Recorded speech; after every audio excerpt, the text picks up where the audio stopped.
My name is Jean. I'm from Port-au-Prince, Haiti, and I've been living in Georgia for about 10 years now. I don't remember nothing about the accident. I just remember waking up in the hospital. I was heading back to campus. I go to school at Valdosta State University. It was raining. It was around 3 in the morning. I remember talking to my friends, and I fell asleep. The car hydroplaned. Next thing I know, I woke up in the Shepherd Center. When I woke up in the hospital, everything felt so unreal. My mother talked to me and she told me that I've been unconscious for a full day. I've broken my left hand, and then I've also fractured my neck. The doctor really made it clear that I was never going to walk. I woke up just like a normal day. It was a normal day for me, other than throughout the day I was gonna go to a conference. I didn't feel anything special, I didn't feel anything new. All day throughout the conference, the phrase people get out of wheelchairs, wheelchair, wheelchair, wheelchair, seemed most evident to me, seemed like the prominent thing that I got from God that day. So all day I was looking for someone in a wheelchair. At the mall though, I didn't find anyone. So I went across the street to another shopping center. I end up on the second floor and I meet a guy in a wheelchair. I just boldly approach him, I pray for him. We don't see anything instant happen right away. I go down, leaving the store now, and find another lady in a wheelchair on the way out. Same thing, boldly approach her, pray for her, nothing tangible right in the moment happens. I was discouraged now after seemingly failing twice, but knew that there was something on, there's a breath, a wind on that word about wheelchairs. And right then, a group of people come down, and out of my right eye, attention was caught, and there's 4 more people in a wheelchair. The entire store was run by people in wheelchairs.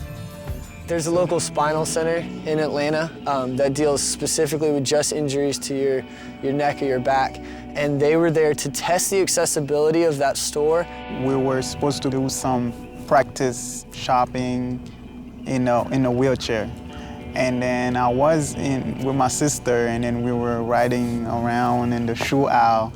I got scared, and I got, like, this fear came over me, and I ducked into another aisle. Ended up in a shoe aisle, trying to gain courage, gain confidence. I'm trying to pump myself up. And that's when I noticed the third guy that I saw in a wheelchair. He comes around the corner.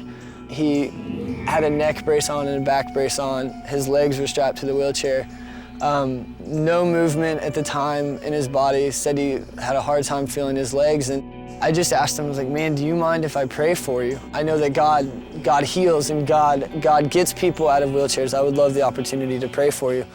I was like, well, sure, go ahead. And as he prayed, I could feel my spine move. Like it feels like an inner deep tissue massage where it's the bone itself being in motion and moving and shifting and turning, and it felt hot.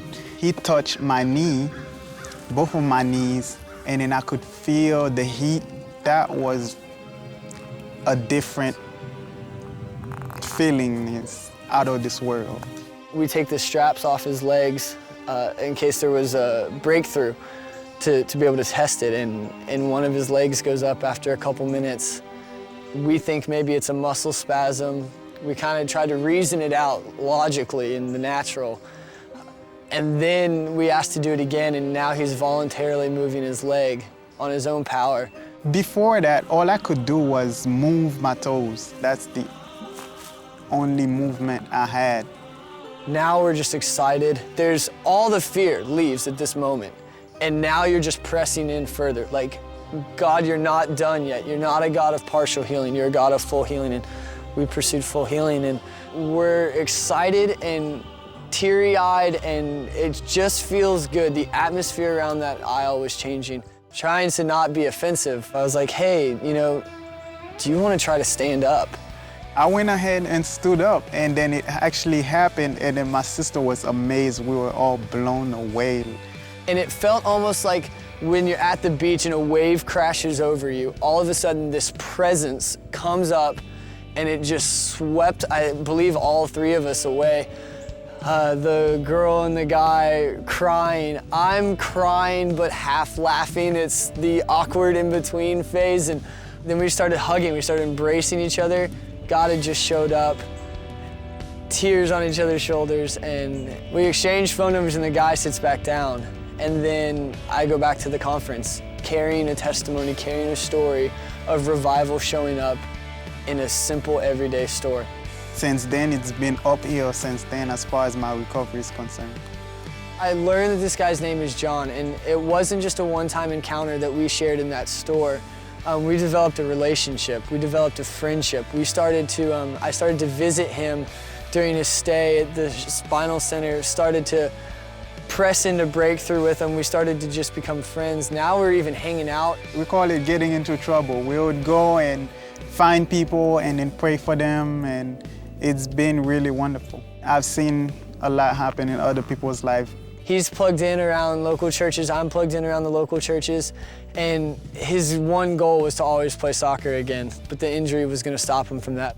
Now here I am playing soccer again. This is a gift from Drew and his church. This is the 2010 South African match ball. And then that gift is almost like it came from God, and he's just telling me, Jean, go out and in the field and run and play and do what you usually do. And because I've saved you and I have given you your legs back. God is so powerful and he's so good, and that in a world where hope seems to be lost, he can pick someone like me, an ordinary guy, the same as he can take someone like you who feels like you're an ordinary person, and infuse hope into what you carry, into what you bring to the world, what you have to offer. And we can see stuff like this beat the greater things of God, the deaf, the blind, the lame, the poor, the sick. And we can see God use us personally to change the world.